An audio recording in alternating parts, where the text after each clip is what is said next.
I'm sorry if this is going to be offensive, but Islam, in and of itself, as we know, has to stop being treated like another faith-based religion because it is a doctrine. Exactly. It's not a religion that infers certain behaviors on its congregation of members, right?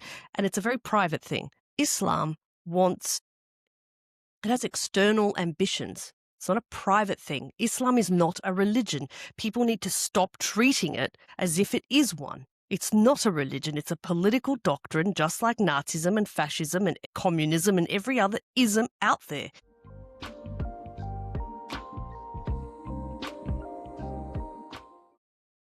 All right.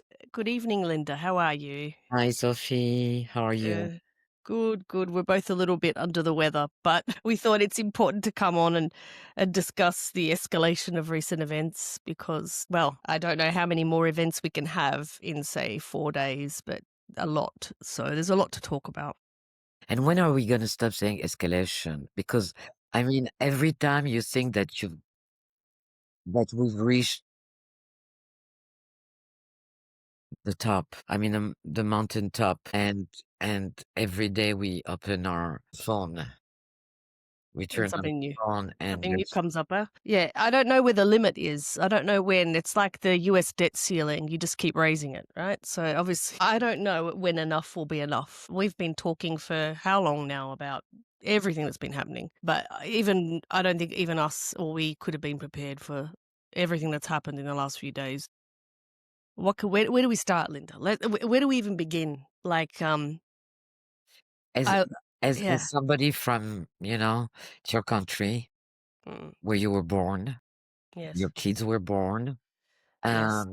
and um how did you hear about it? And what was your reaction? My initial reaction, it was Sunday morning in Germany. So it would have been the afternoon when it happened in Australia. And the first news I got was the Brown University shooting, Brown shooting in Rhode Island. I remember coming down going, oh, another shooting, damn. And telling my husband, and he said, yeah, in Bondi. And I thought he got the name wrong. I said, no. I think you meant it was at Brown University. I don't know what you're talking about. And he said, no, Bondi, it's happening now. I said, what? So we went straight to the TV to look at the news, and it was unfolding as we speak on a roll. And yeah, as an Australian, it is the worst attack. It's the single worst terrorist attack that we've had in our small, in our country's very short history. And it's the worst since Port Arthur, which was 1996, if I'm correct, or maybe in the early 90s when we had the Port Arthur massacre. Over 30 people got shot there. But I mean, Port Arthur, I don't know if you know much about Tasmania. It's an island. It's an old penal colony. It's an old prison down there in Port Arthur. So it's very remote and very isolated. And so the thing happened in a cafe down there. So it's so, I guess, isolated and obscure that most people couldn't really connect to it. I mean, it was horrific when it happened, and it did bring in the whole gun laws and, everyone had to hand in their weapons and whatnot. But this at Bondi is different. I mean, there's entire TV shows dedicated to the whole Bondi Beach life, like Bondi Rescue. But I mean, everyone knows Bondi Beach, and I don't know what to say. The evidence coming And out, I mean, the information doesn't surprise me in the slightest. Not in the slightest. The perpetrators don't surprise me in the slightest. I didn't expect to see such brazen attacks. A brazen attack on people, over 2,000 people celebrating the start of Hanukkah on the beach. That was brazen. What else? What do we know about these perpetrators? What do I know? Well, obviously they're father and son. They're from Pakistan, Pakistani origin, so they say. Trained in the Philippines. If you know anything about the Philippines, there are some islands that are just no-go zones. They're basically run by gangs, and even the Philippine army can't even get in there. So there's a lot of dispersed islands in the Philippines. One island which has particularly got an Islamist problem is Mindanao. Okay, so there is Islamist fighters in Mindanao, and there is an ongoing sort of civil unrest there between the Philippine government and army and these rebels, these Islamists, we'll call them, radical Islamists. So this is where they went to train. This is where they were. Okay. The Philippines, it's not, a hit list. So when you go traveling to the Philippines, it's not going to raise any flags, but there are so many flags that should have been raised, and I don't know how they missed these things. So you can't buy weapons in Australia. You need a specific gun license and you need to be permitted. And it has to be really for hunting. And you have to prove that you go hunting, and there has to be a whole check and photographic check and whatnot. So the father of the perpetrators, Sajid, the 54-year-old father, had applied for a gun license back in, 2019, I think, and was rejected because he couldn't pass the photo test, or there was some test and he couldn't qualify. So he got rejected. The same year, his son has been put on a watch list. His son's on a watch list right now. ASIO, which is our Australian Security Intelligence Organisation, which is our equivalent of this as MI5 equivalent. He's on a watch list for a reason. Obviously, there's some sort of escalating activities or some sort of more greater radicalisation between certain imams in these key mosques in Sydney, which we'll talk about, because Sydney is almost like a Molenbeek equivalent. I'm not quite sure. Is it a Port Clichy in Paris? I don't know where these hubs exist in France, but it's like a Finsbury Park. These are the hotbeds. Lakemba and Bankstown in this area of Sydney is an equivalent hotbed. So yes, he was rejected for a gun licence. His son's on a watch list and he reapplies again and then again for a gun licence. And in 2023, he's granted a gun licence. And he doesn't buy one gun, he buys 6. And he's able to get 6 weapons. Yeah. His son is still on a watch list. Yeah. Which means the family is they're on a watch list, but somehow after his 3rd attempt, he's granted a gun license and he purchases 6 weapons. So that's an epic failure to start with. Then we move on to the fact that the son was radicalized at a mosque by this guy, Wissam Hadia, who's preaching jihad. He's still preaching jihad. He hasn't been arrested. There's no, none of this. He's still going and doing what he's doing. There's been no, I don't know if he's on a watch list. He obviously is, but the police have not taken any action against these clerics or whoever is preaching these things inside these mosques. Knowing people who've worked in intelligence, you'll say that they can't. It's a bit like the Battle of Algiers. You cut the head off and 5 others turn up. You have to tread very lightly. You can't just go and start arresting them all, because they will go underground and they will find a way back out again to radicalise others. And so they have to tread very carefully when they investigate, when they arrest. A few years ago, back in, I think it was 2015, ASIO did a massive raid in Sydney, a dawn raid. So it was unexpected. It was in the middle of sort of very early morning and they went into all these homes. So they will act when they need to, but maybe they haven't really grasped the severity of what's happening right now. This was all big news after 9/11. So obviously Australia was at war in Iraq with the Americans, and there was a lot of issues. But since then, there are things that have happened that it blows your mind. Like, for example, I don't know if you remember the whole IS in Syria. Okay, in 2014, there was a guy made the rounds in Australia because he was an Australian. Now, there's about over 100 Australians that went to Syria to fight jihad with ISIS, Islamic State.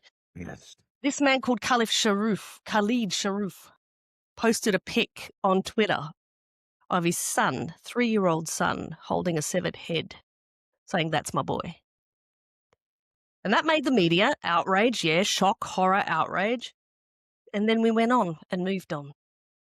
So these things have been happening. This isn't new. This isn't like we all of a sudden woke up one day and went, "Oh, we have an Islamic radicalization problem." Yeah. But again, the media narrative. So what we do have that's never happened before in my lifetime and experience in Australia is an obvious targeting of an ethnic group. There's been a lot of jihadi chants and shouts and whatnot, but to specifically target a group of Jews like that has never happened before. I've never seen this before.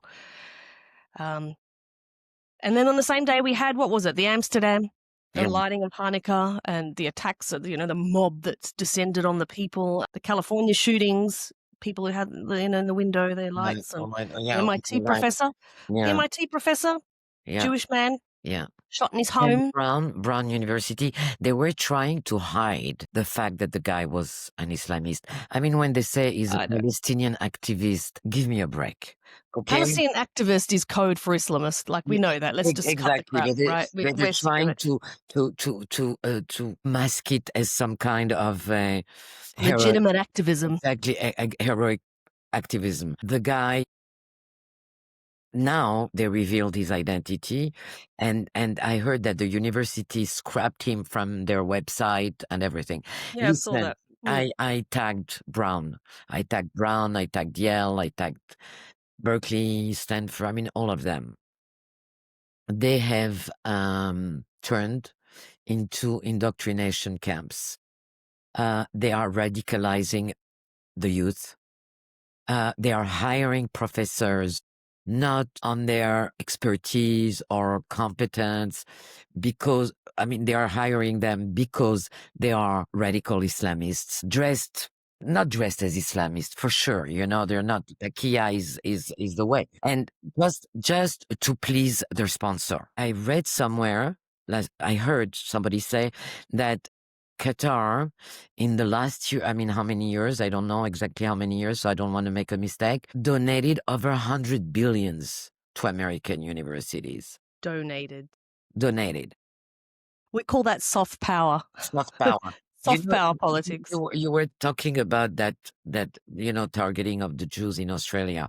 On October 8 or 9, the protest at the opera, at the Sydney Opera, where they were screaming, "Gaza the Jews." Israel had not entered Gaza yet, because Israel entered Gaza toward the end of October, I think. They had to recall all their reservists and, to plan their response. And this is not organic. We've said it over and over and over and over again. What really scares me more than everything is the orchestration and the funding of all these protests that just appeared on the day after October 7. You would think that people would be outraged, scandalized, disgusted. No, they were there. They had the kefirs on. They had the big sign. They had the Palestinian flag. Everything was prepared in advance.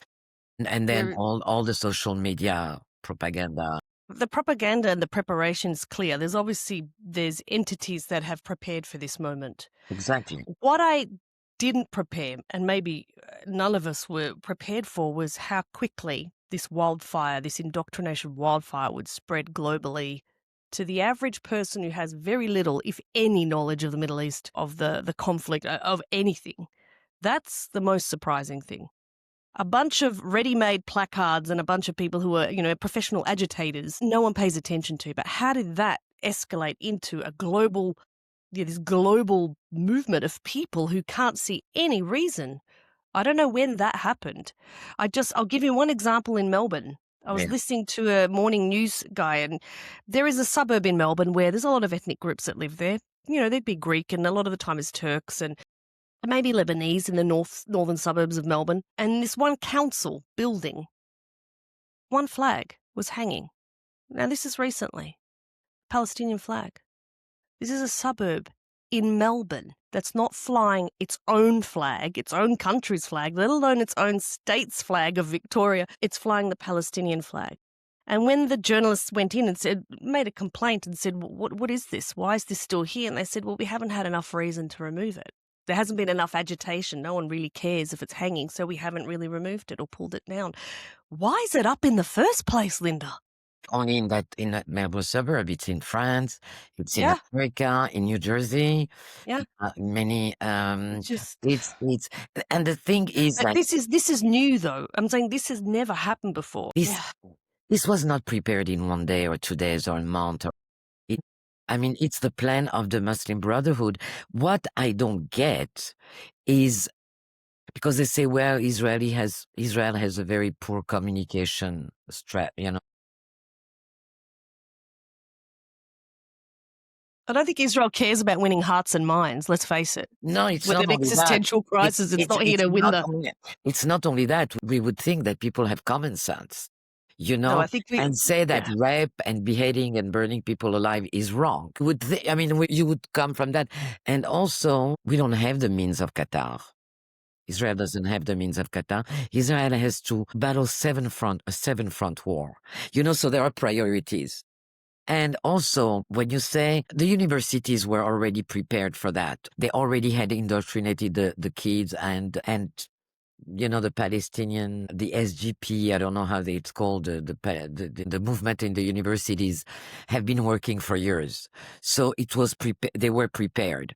The thing is that what I don't understand is they bought influencers, they bought the media, they're buying everything.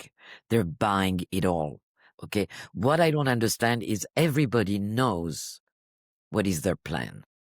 Everybody knows what is their strategy. Everybody knows. I mean, if you're really interested in the subject, I mean, it's not hard to find the 100-year plan, the 40-year plan of the Muslim Brotherhood.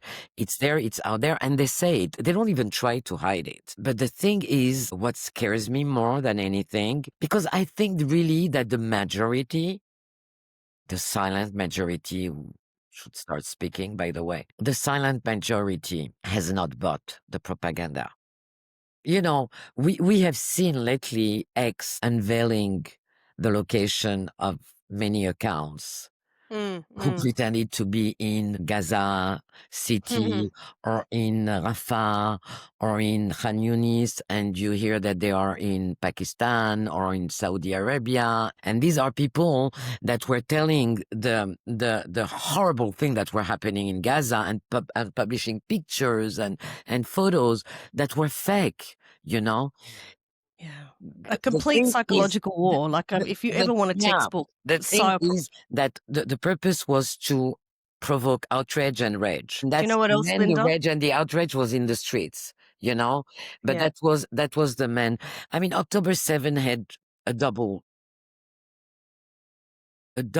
goals. I mean, two goals. One was to delegitimize Israel, and that they learned from the Nazis, because if you dehumanize a group of people, then you can justify anything. And second, to promote anti-Semitism. And that's the role that Tucker Carlson is taking on from Qatar.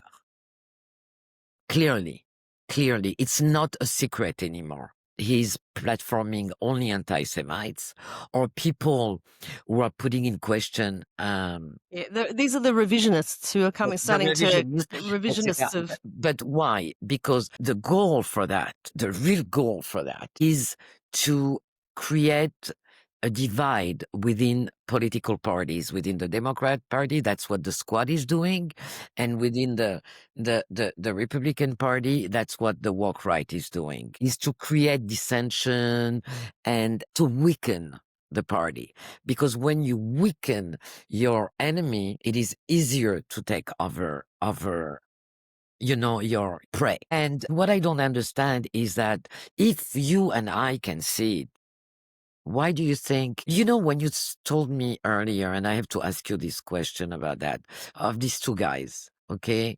The two of them went to train, or only the son, both of them. The son was on a watch list. Because The he was father gets he was a part of an Islamic like a mosque, a radicalized mosque, who was quite preachy. Yeah. exactly. And from the Jews, to kill the Jews on Bondi Beach, I mean, it took only one step. But the thing is, I heard that he was also going to shooting range. Possible. With a gun license, you can. Yes, the son doesn't have a gun license. The father But he had a was, gun yeah. license. The son was going to the shooting range. He's on a watch list. What is the watch list? I want to know what, I mean, you are, I mean, I'm sure you're reading news, I mean, from local news, I mean, like from Australia. No. What is the reaction of people? The people are shocked. This is the first time I've seen mainstream media really turn a corner and be quite brazen. One of our news stations, I don't know if you saw this woman, her father was the one that was shot shielding, I don't know who it was, someone else. Anyway, her father died shielding someone. She has short blonde hair, I'm not sure, and she was being interviewed by the Morning TV, one of our main channels. And she called the government treasonous, that they allowed this to happen, and they didn't block it, they didn't censor it, they allowed it all to play. So there is a real anger right now in the people, and the media, the journalists have had enough, and maybe they were gagged for a long time not to speak. This woman openly said, ABC, stop your bias reporting. The ABC is our like equivalent of BBC. It's the government sort of, public owned Oh, it's public. Oh, station. And on this Channel 9, which is a privately owned station, she was telling the journalists and they said, "Do you have anything to say?" And she said, "ABC, stop your bias reporting. Stop your bias reporting and start seeing what's happening to us." And they didn't censor her. So there is a change. There's definitely a change. We have a lot of Jewish MPs.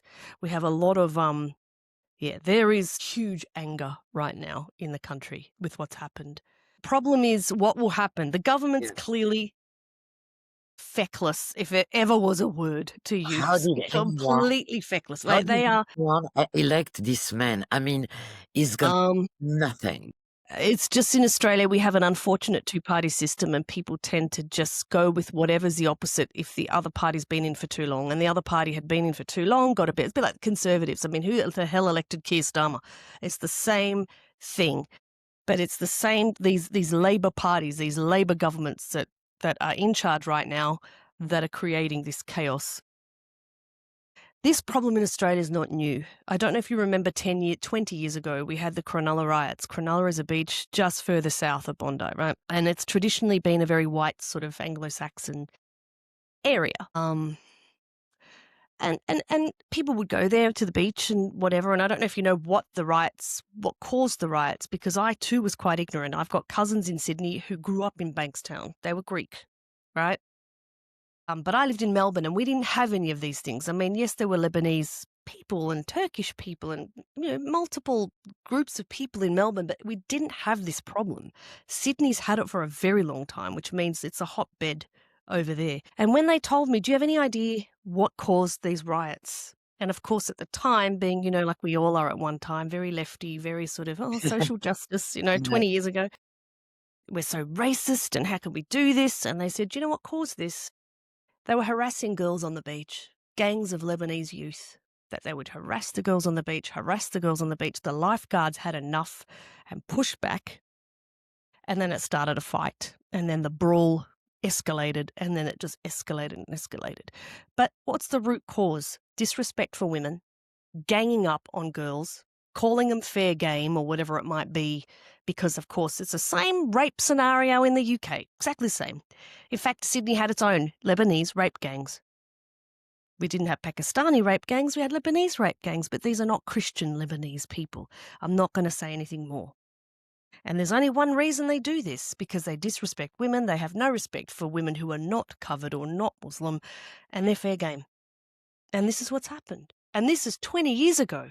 It's not. And then we all sort of go, It's and move on until another, and move on. I mean, we had the Link Cafe. A guy went crazy, held people hostage in one of the cafes in Sydney and put up the flag of ISIS, and they tried to downplay it and say, "Oh, it's not a terrorist attack. He was crazy." It's always the crazy man. They're never driven by political ideology is what they're trying to tell us. This is not a politically motivated violent act. It always is politically motivated. Always. Why do you think? I want to know. I Ugh. mean, I know you don't have the response. I mean, we have an idea, but we don't Well, we have a could share response. ideas. Why do they don't? Why have they Not have taken been action? they have been downplaying that for decades now? Okay, I would say as soon as there is a terrorist attack, an Islamic terrorist attack, the first thing that comes out of the mouth of our politician is Islamophobia. phobia. I can tell you why they're scared, Linda. I've had people tell me in no uncertain terms. I'm sure the same is in the UK as well. They are in such a large, they're so concentrated into where they live. They don't disperse amongst the community. They live very much concentrated around their mosque, around their shop. They are very much like this. They'll threaten you. They just make threats. They'll just say, So "Okay, if why you arrest one of my guys or come into my house and arrest and ask for their laptop or whatnot, there'll be 20 of us down at the police station, or we're going to cry Islamophobia." They're very clever now. We'll just cry this hate crime. So they don't. you Now you could say, why don't they? Do you know why they don't? Because for all the people on the watch list that they know of, there's another how many they have no idea about. you That's why. you know? It's a problem and they're scared and they don't know what to do. I It's I I too. I think there's a part which is fear, okay, and I think there is a part which is corruption, and there's a Totally. part where there is collaboration. Well, it's the vote on it. It's a big vote block. Exactly. And It's no the surprise. It's an and the easy vote. exactly the unholy alliance Yes, of course. between the left and the radical Islam has brought us here. I'm gonna blame them. I'm gonna blame all the leftists, all the social justice warriors, all the NGOs that we are funding. We are funding these people. We are Did you funding hear them. Avi Your Yemeni from tax Rebel money, News? my tax money. We are Yeah. funding these people. Okay, These I'm mosques, telling them the that they blood is yeah. on their hands. I'm Yes, it sorry. is. I'm going. You know, when I hear Albanese, first, I've never seen somebody so. I mean, I don't know. He's I mean, I'm not insipid. going to say he's dumb because I He don't is. know him personally, He is. but he doesn't seem Insipid. incoherent. Even, I He's mean, it's like interviewing a guy in the street, you know, who has worse. no idea, who has no political background, you know, like a guy like, I mean, and most people would be more intelligent. But the thing is, the first thing that he's talking about is gun control. Yes, of course. So they want to disarm us when they know, because I have no doubt that they know that these Islamists are armed to the teeth in Paris, in Also. France, in England. They're just waiting for the green light. I'm But I telling think, you. Linda, I think the green light's been lit. I think we're at green light. You saw what happened in, what was it? What was the arson that they foiled? That arson. What about the New Year's Eve plot that they just stopped for California, for LA? Did you I see the think, face of all those yeah, 5 people? no, I really. mean, what I wanted to say to you is, after 9/11, the whole war on terror, when the Patriot Act and all these sorts of renditions and all that was happening at the time, and sending people off to be, extraordinary renditions and whatnot, a lot of the recruitment was happening for other Muslims. They were busy using the Palestinian, issue Yeah, to try and convert to the more radical elements of Islam, but their targets were other Muslims. It was a recruitment channel. So that's what I'm saying. Your Finsbury Park, and I'm not quite sure where it is in Paris, but your Lakemba Mosque, these were hotbed recruitment points that you would bring them in, and you would play on the Palestinian thing as a cause célèbre, something that we have to fight for. yeah, This is our, not cause célèbre, what do you call it? Like a raison d'etre. We're here, yeah, we exist for this cause. yeah. Do you know what's happened since then? They got savvy. They weren't busy recruiting other Muslims anymore. Yeah, they recruited They've recruited us. exactly. They've come to our people, and they've used the same issue to hook in for sympathy. So you've got the army and the militants on one side. You've secured that now. There's plenty of them. And then on the other side, you've got the global support, the bleeding hearts and all of them. And you can't lose. And at the end of the day, you're right. It's entirely, isn't it in their book? Call me ignorant, and some Muslims they might think I'm ignorant, but isn't it in their book that they can't really move forward until the Jews are removed from that land? Isn't there some hadith that says that nothing can happen until, or there won't be the prophet, or was it the Messiah? Do they have an equivalent Yeah, or that's something that's the coming? Iranian, that's the Shiite, no? Who waiting Well, for I'm not quite sure. the But 13th they have something in their Yeah, doctrine where Israel is the blockage, blocking them from getting to the whatever it is that they need to achieve. And so their goal is to eliminate it.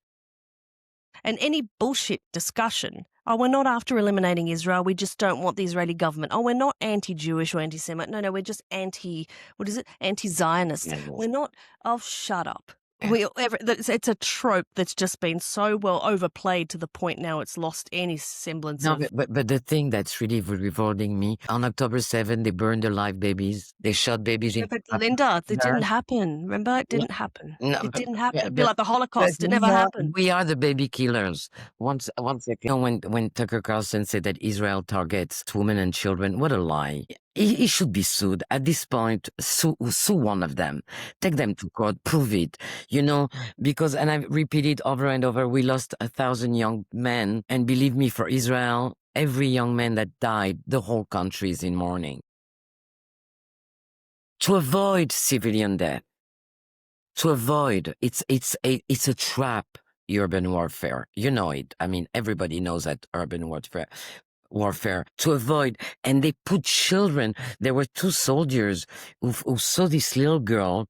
She was like 4 years old, and they were sending her, attract the Israeli soldiers, and they said they're killing their own children. Mhm. They're In the savages. meantime, have you not seen half of the Palestinian influencers on that side of parading around with their sports cars and their super Yeah. wealth and their penthouses? Genocide, it's numbers. It's not concept. It's numbers. The population grew in Gaza. So that's the opposite of a genocide. It's a starvation. No. The And the starvation starvation, while we're driving around a sports car on TikTok on an iPhone while we show off on iPhone TikTok our 17. lovely. iPhone Hey? 17. Did you see the line to buy the Yeah, iPhone yeah. 17? I mean, I they're mean, making look at the end of the day.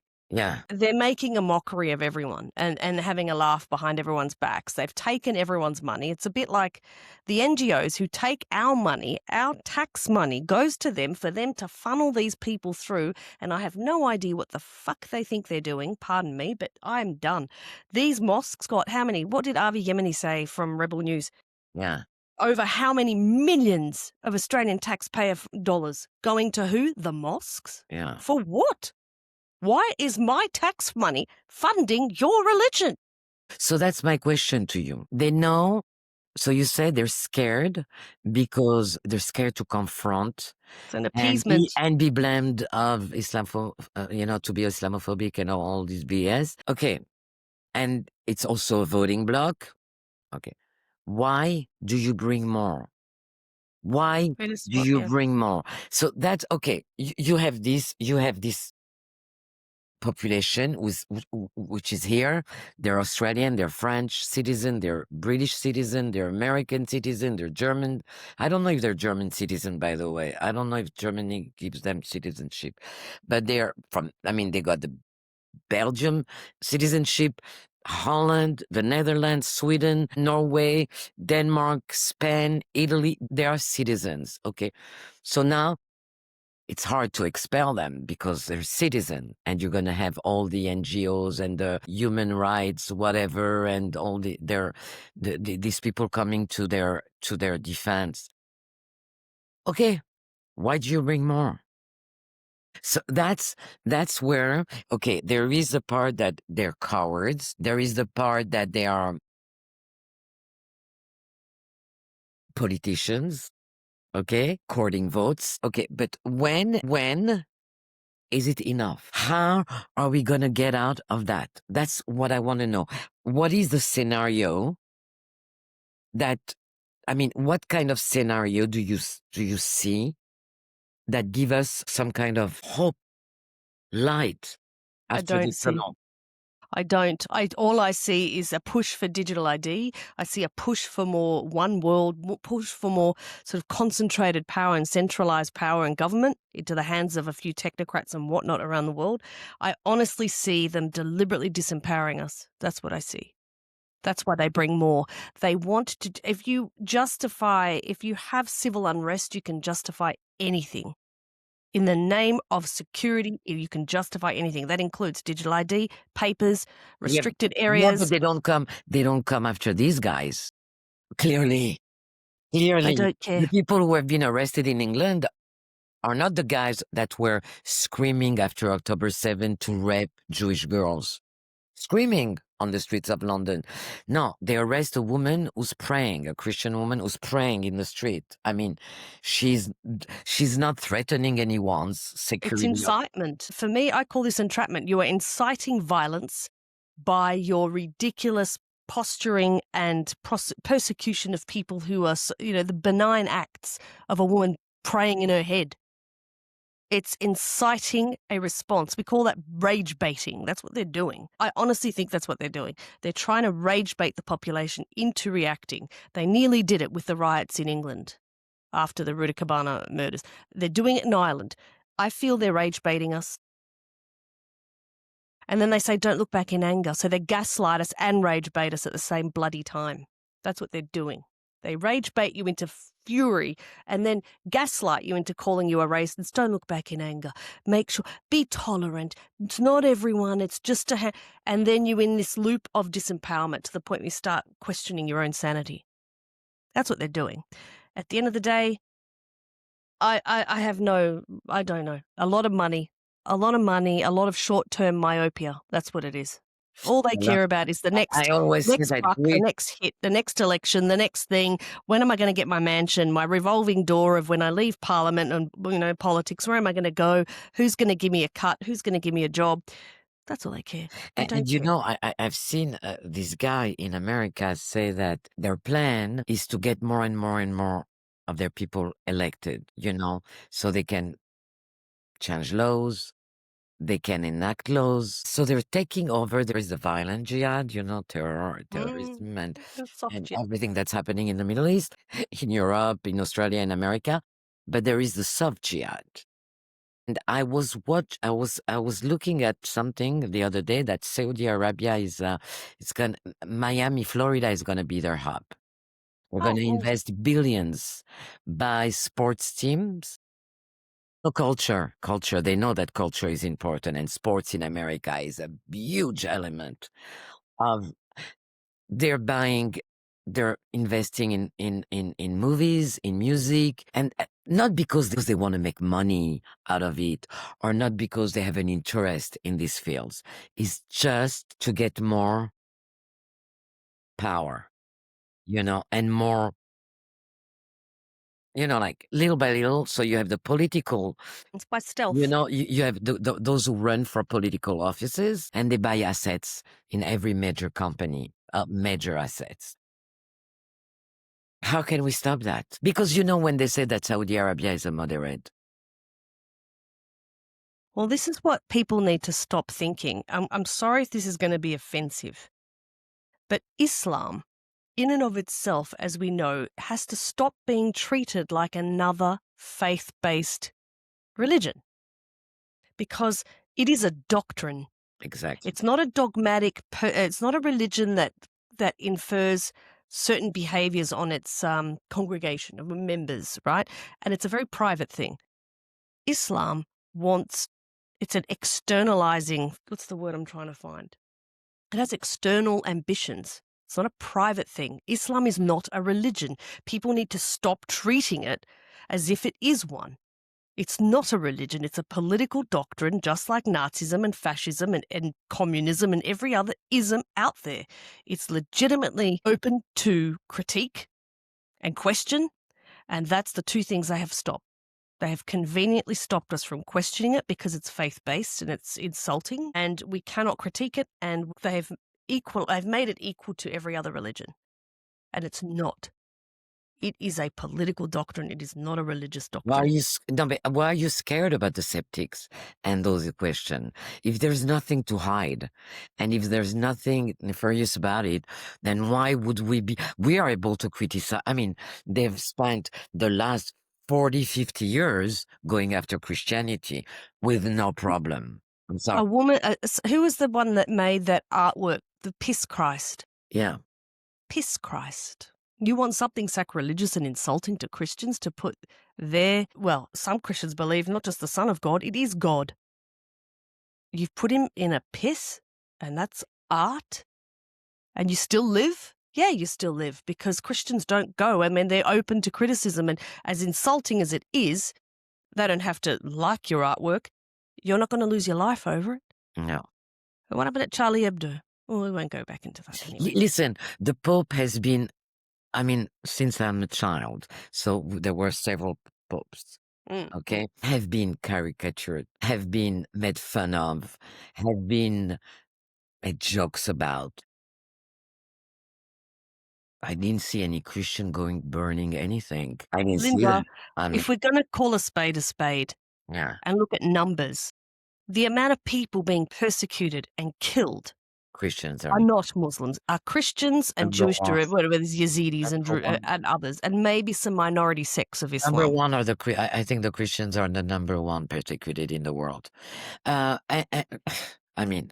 don't think. Why? And also, why has the narrative? I don't understand why we conveniently forget when it is the Hezbollah Lebanese that went after their own Christian Maronites, that it's they're killing each other. And we're supposed to sit there and say Islam is a religion of peace. They're killing each other.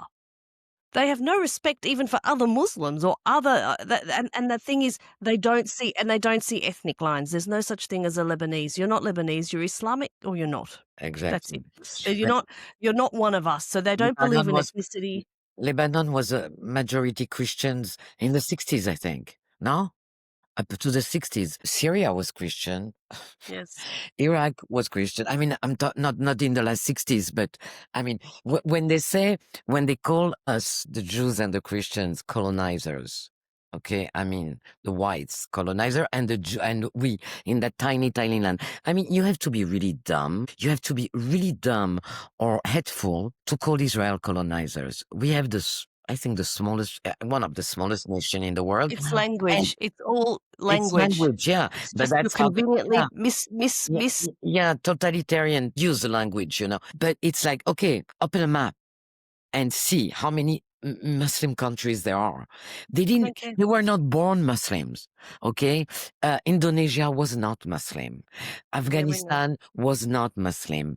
Iran was not Muslim. Egypt was not Muslim. Speak to the majority, because they tell us it's a minority, it's a minority, it's a minority. I don't know. I don't see the majority taking to the streets to denounce this minority. But you know why? Because they're so violent. They're at risk. They're going to risk their families and their lives. I don't agree. You don't think? I don't agree. No. Do you think they keep quiet because they quietly support them? Or do you think they keep quiet? Drew Pavlou, I didn't send you I didn't send you his, where he said some support them financially, some support them spiritually, some support them, in silence. But I'm sorry, if Jews were going and gunning down people all over, I would be in the streets to condemn them. Okay? I would be the first one in the street. Most people would. Same with any white extreme neo-Nazis. They would be out there condemning them in a heartbeat. I know. I have friends who are Muslims, okay? And very good friends of mine, and they're nothing to do with these people, but at all, okay? What I fear is the youth, because the youth, Muslim youth in France, for example, has been radicalized. I mean, not yesterday. Started 20, 30, 40 years ago. Did it start after the Algerian conflict? Is that when things escalated in France? The first wave of immigrants that we had from Algeria were people who were coming really for an opportunity. It's their children, though. Their children who hear stories of expulsion from Algiers or... They came and they hardworking people. They brought their children. They wanted to give them an opportunity. They were not at all troublemakers. I grew up. So when did this radicalization start? Because the Battle of Algiers really...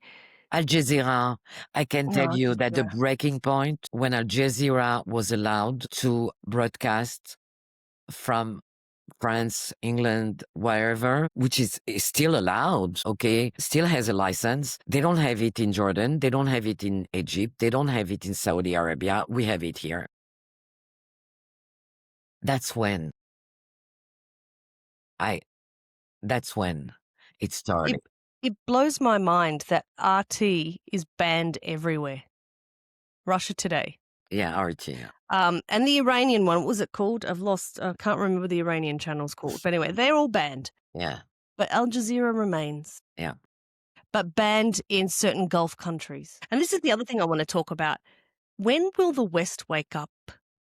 The West when I was in the Middle East, when I lived in Dubai, Linda, it was in 2013 to 2015, right in the midst of this Arab Spring, right? And there were some agitators in Dubai that had tried to kick off, a bit like they did in Syria and in Egypt, and they tried to sort of think that they were going to, caliphate the whole of Dubai in some way. And of course, it's a threat to the monarchy, and they don't like that. What I heard from crown princes, because at my school I taught certain crown princes, and the stories they would tell me about what was going on, what the military would do to these people, They would round them up, take them to the desert, and bye-bye, never to be seen again. That's what I was told.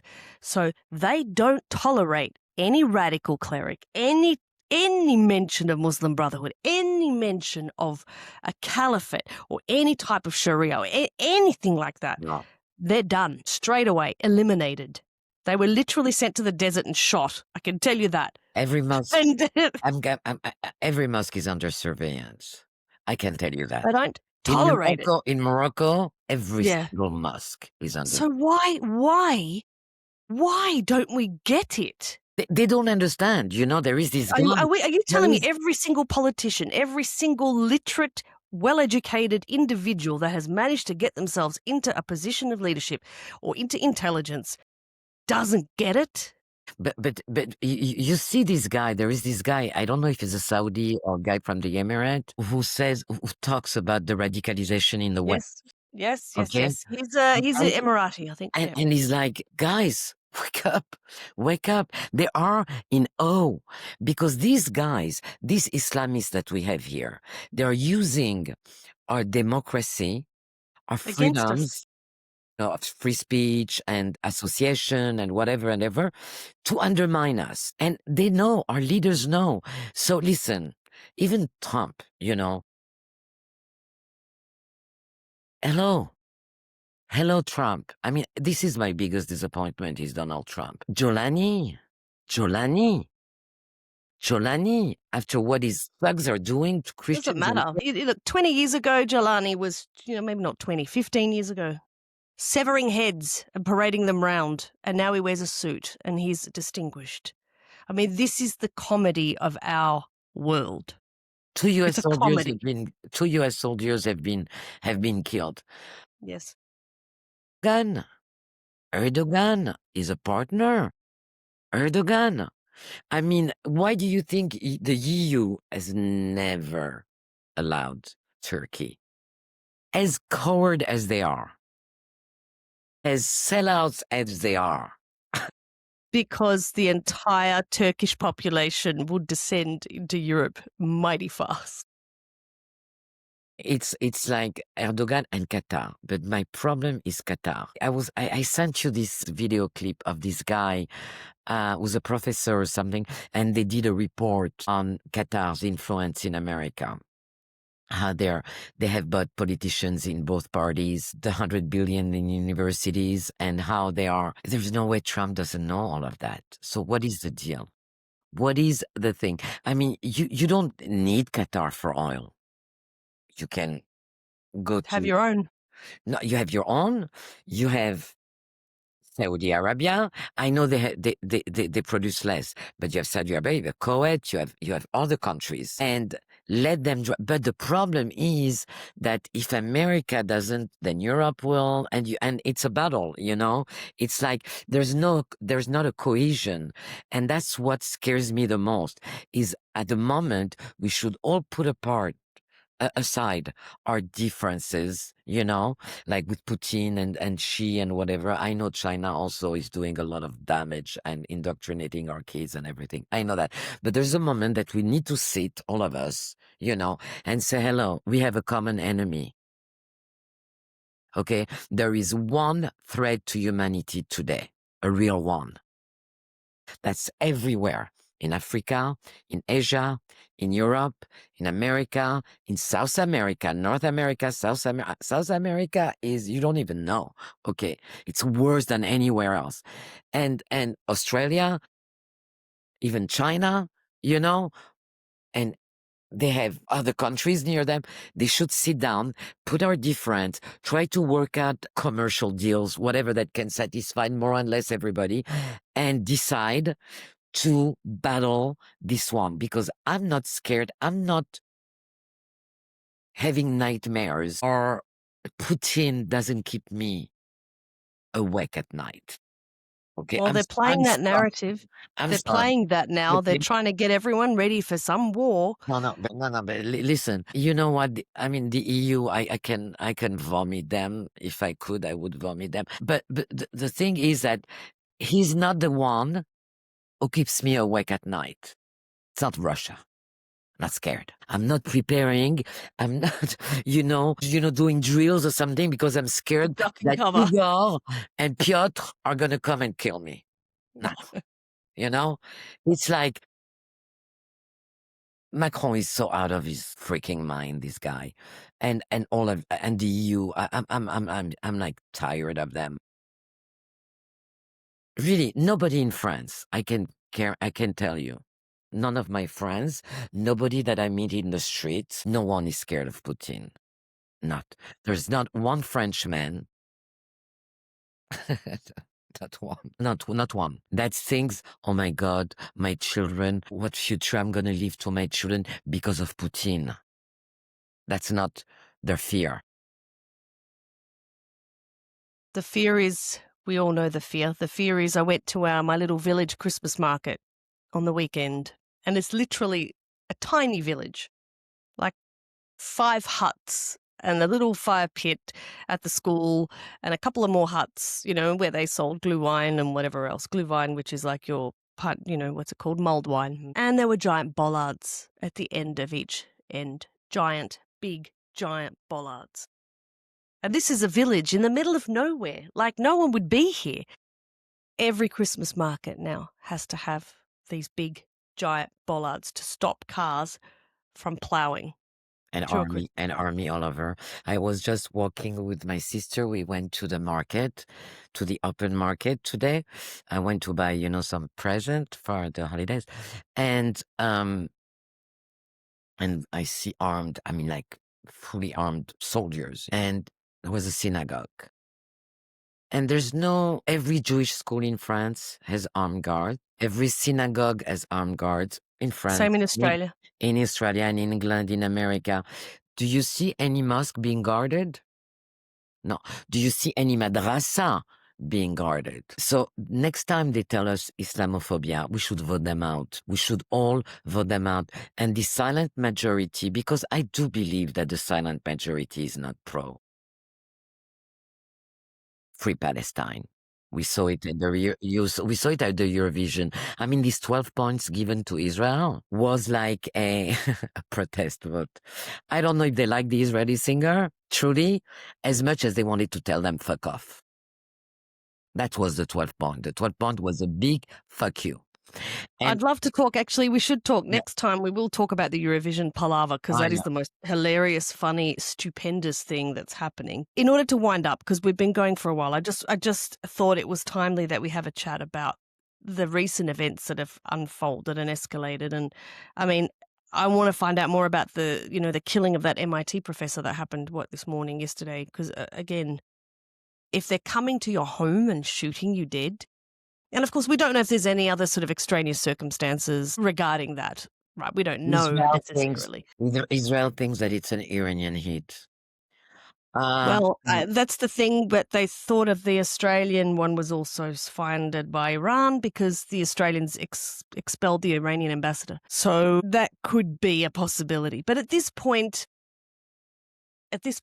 we have to just keep our noses to the ground, ears open wide, see what's happening. But I'm going to say stay safe, Linda. I'm hearing stories of people terrified of Please stay safe. I mean, they've cancelled all celebrations. celebrations in France, many concerts, uh, and some Muslims are getting upset at that. I've seen 2 or 3 Muslim guys on Instagram says, "Hello, I want Christmas. I want the scene, the nativity scene. Yeah. This is a Christian country. If you come to Morocco," one guy was saying he's a Moroccan, but he's French. He says, if you come to Morocco and try to change our things in Morocco, I'm going to be very, very upset. So don't you dare do it like that. So yeah, there are Muslims that cannot get it, that cannot take it anymore. Well, Just hopefully we're reaching this tipping point where there's going to be a change or a shift at some point. Because it affects them Yeah. somehow. Yeah. But anyway, there should be more. Anyway, let's wind up, like you said.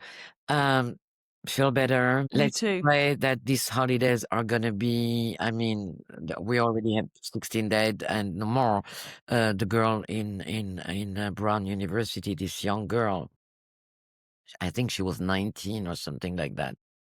And the guy and did you see in the subway in New York, the Jews being attacked and nobody reacts? I mean, Jews today, as a Jew, and talking to all my friends who are Jewish, we understand more and more how it was to be Jewish In the 30s. in the 30s, because we are harassed, attacked, murdered. It's like it's the 90s again. You know, like what's his name? This British writer, journalist. What was his name? He says it's never really about anti-Semitism. Anti-Semitism is the first warning sign that something is wrong. Anyway, let's pray that, I don't know, a miracle from God. It's the season of miracles anyway. So let's hope. Here's Anyway, feel hoping. good. And Speak again soon. let's speak again soon. We will. Look after yourself, Linda. Bye. Bye. Goodbye, Bye. Sophie. Bye.